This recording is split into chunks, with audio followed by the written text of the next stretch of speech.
right, boys. So this is the full weekly recap. We're gonna start off. We're gonna go over a lot of things in the video, so it's gonna be definitely some information that we need to cover.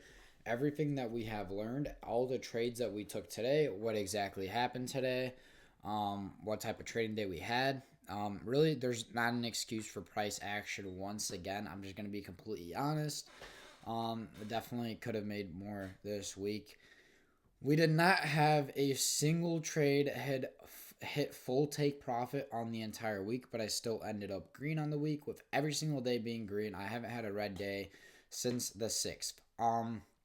Obviously my red days this month have been a lot bigger than my green days, but at the same time, we have not been hitting full take profit on any of these trades, but we've been getting super close. We've been taking partials, so that's just the way it's been going. We are up $83 on the week, and we didn't really make much progress on the funded account at all this week. But I've definitely learned a lot, and I'm going to go over every single thing that I've learned and what exactly went down. So we're going to start off today. We're going to head over to M2K. Okay. Why is the whole screen gray? All right, let's refresh this. We're going to head over to M2K because that's where I took my first trade for the day. On M2K here, if it loads up, all right, perfect. So on M2K here, we took our first trade of the day, actually within this 3-minute fair value gap, and I'm going to be completely honest. This is a terrible trade. This is the one trade that I'm pretty upset with myself making today. I would have not been mad, a little bit mad about this trade because it's a shit trade. There's no other way to put it besides it's a shit trade. So let me show you exactly why it's a shit trade and why I thought it was going to go down. So market opened. Obviously we didn't really have any draws on liquidity much. We had, this was technically like the pre-market low, market open, market swept it, came all the way up to here. Based off this move, I thought that we filled a lot of orders to the downside to at least respect a decent push to the downside, with my TP1s being like right down here, and then I would have moved my stop loss to break even and stuff like that. Regardless, let's go over it. So on the 1 minute, I didn't even mark this out for some reason, but on the 1 minute, we ended up entering right here. Stops right above these highs within 1 minute, just to prove to you guys that I actually did take this trade. All right. There you go. Prove to you guys I did actually take this trade. There you go. It is what it is. It was unfortunately not the greatest trade. We ended up losing $50 on this trade right here. And one of the big reasons and one big thing that I did not see and why price actually wanted to go higher and actually take out this liquidity before it made a move lower was due to us having this 4-hour imbalance right here that we actually tapped into.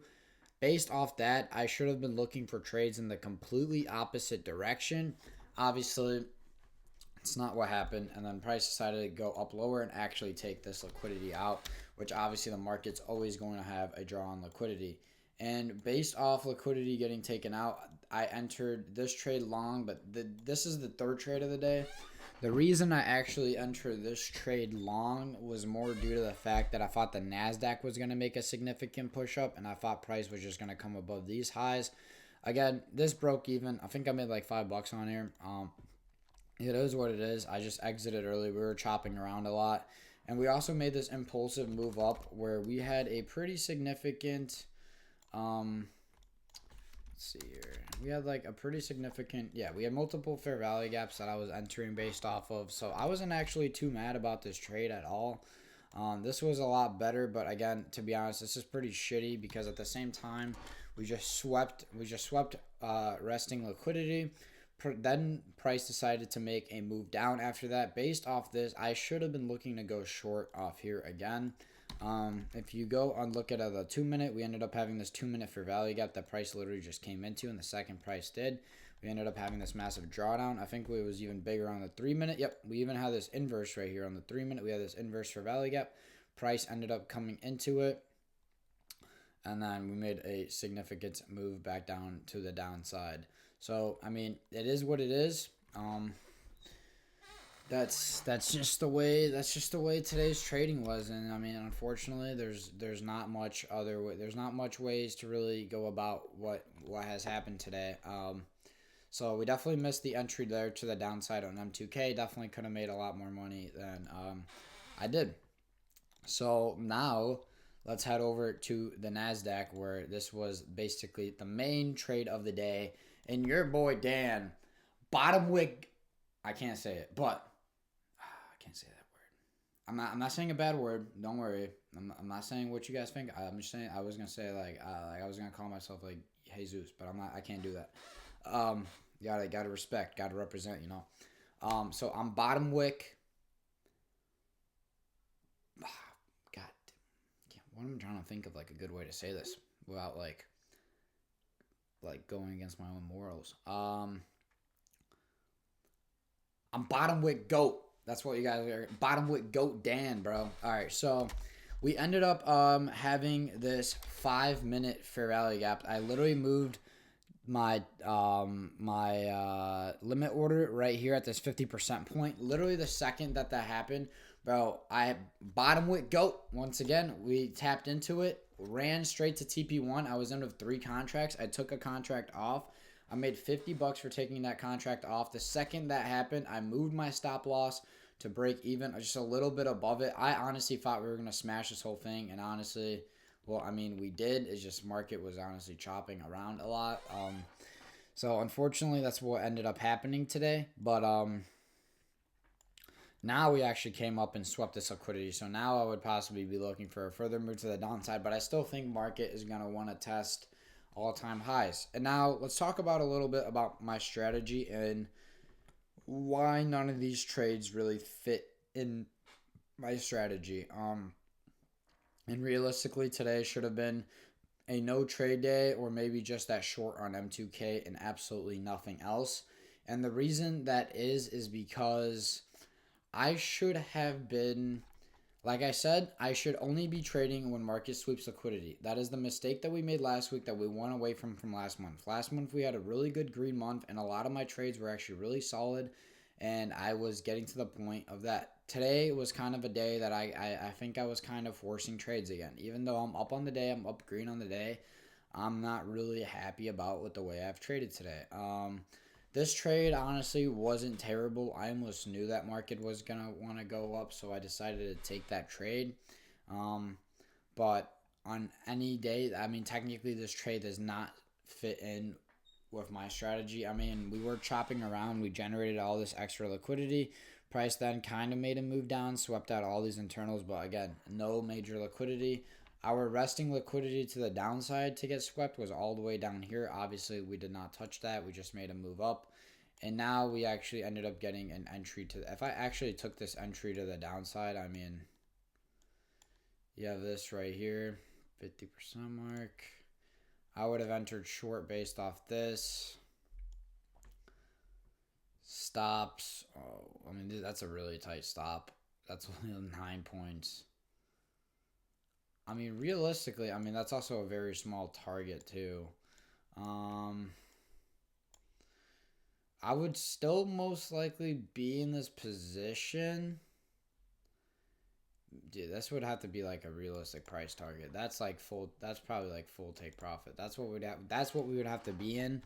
Unfortunately, I mean, take profit 1 would probably be right here, and then the second price I would take off a contract here and then move my stop loss to break even. But at the same time, I'm not sure. I feel like I have to adjust maybe something in my strategy. But at the same time, it's been working. I worked the last month.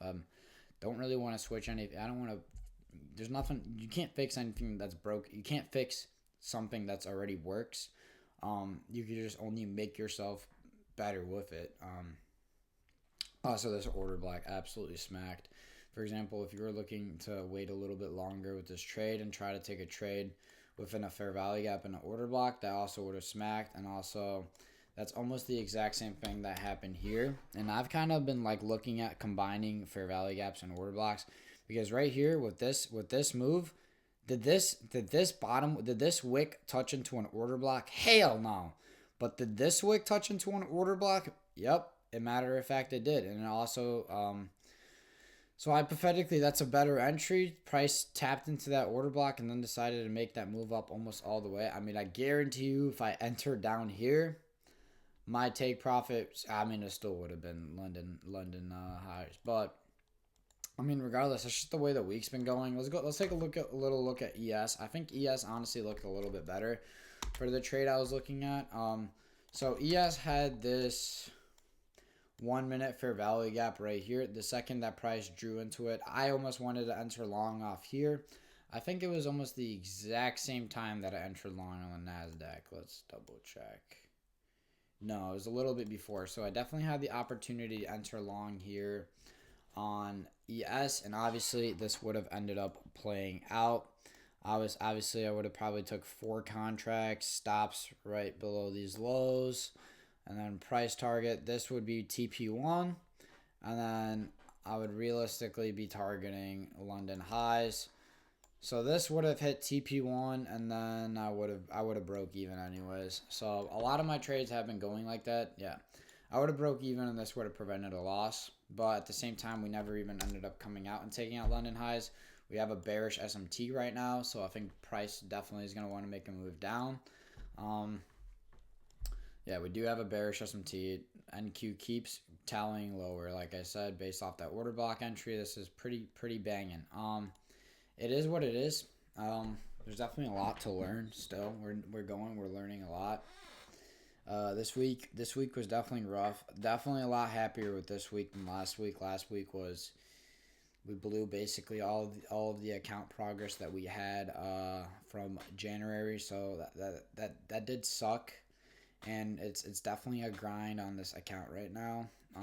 And it's definitely tough, but I expected it to be tough. I didn't expect it to be easy. Anything that's good isn't gonna be easy. I've said this before.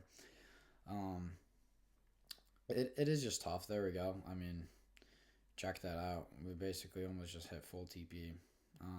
If we were to take that position, but unfortunately, obviously we're not in that trade. So it is what it is. I know what I'm doing. I know the mistakes that I'm making. I know the mistakes that I have to fix. We're definitely going to use this 3-day weekend for what it is, and we're going to take advantage of it. Unfortunately, Monday, the market will be closed. We will not be trading on that Monday, and that definitely sucks, but it is what it is.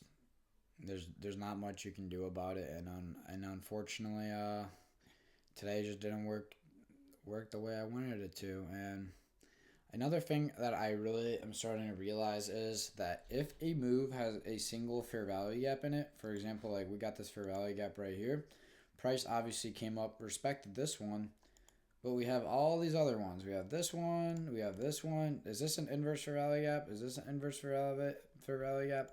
Yes, technically, but at the same time, I feel like if one fair value gap in a move gets respected, these shouldn't. That's another thing I'm starting to realize, but at the same time, it is what it is. I mean, ES really crashed the fuck down to the downside. Holy hell. And this had, look at this order block, bro. Even on the 1 minute. I mean, that's technically the 1 minute order block right there, but if you, that's pretty fire, bro, at the end of the day. So, I mean, it is what it is. Boys, we will be back. Get ready for us on Tuesday. We're going to have a bounce back week. It's going to be very interesting to how we're going to finish the month. Hopefully, we can have a trade that hits full TP. I'm like almost fiending for a winning trade, but I know that the time is coming. I just got to be patient. And also, next week with news, we got FOMC. I know we had Trump talking again today, which obviously isn't great for the market. Today is also Friday, so a lot of the times on Friday, obviously, we have lower volume, and that's just the way it is. But other than that, boys, I will see you on the next video.